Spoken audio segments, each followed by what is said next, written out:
कोई बड़ा आदमी या कई बड़े हुद्दे पे इन्होंने नहीं बिठाया।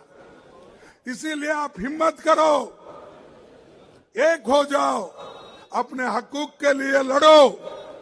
मैं ये नहीं चाहता कि एक दूसरे से लड़ो, वो मोदी करते हैं डिवाइड एंड रूल, लेकिन मैं नहीं, मैं देश को एक रखना चाहता हूं। राहुल जी देश को एक रखना चाहते हैं।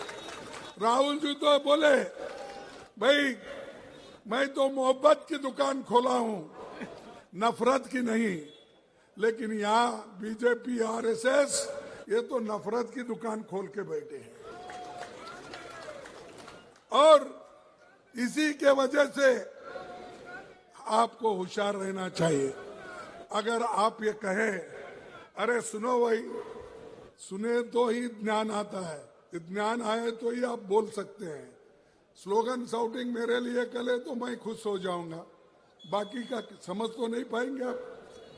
देखो बीजेपी और आरएसएस इतनी बुरी है और उसके संग में इन्हों है।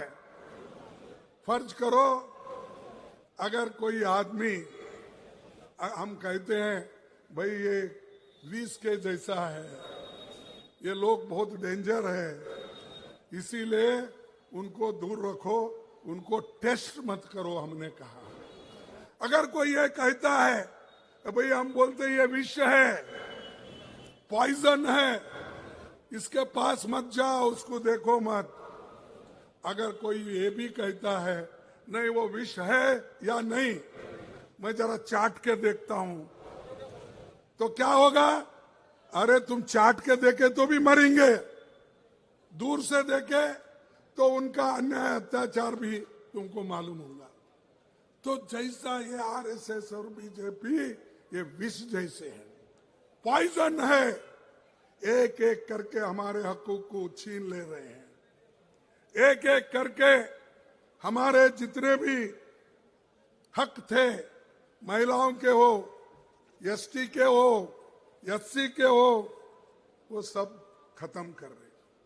आप देखिए बाजू मणिपुर में क्या हो रहा है, हजारों लोग मर रहे हैं, महिलाओं का रेप हो रहा है, सैकड़ों गाड़ियां जल गए, घर जल गए। कहां है मोदी जी, कहां है बीजेपी? यहां सिर्फ हमको दिखाने के लिए वहां यहां ऐसा फिरते हो। जाके अपनी सूरत बताओ मणिपुर में, जाके बताओ नागालैंड में, तब आपको मालूम होगा। देश को एक रखने के लिए अगर कुर्बानी भी देना पड़ती है तो आपको देना पड़ेगा।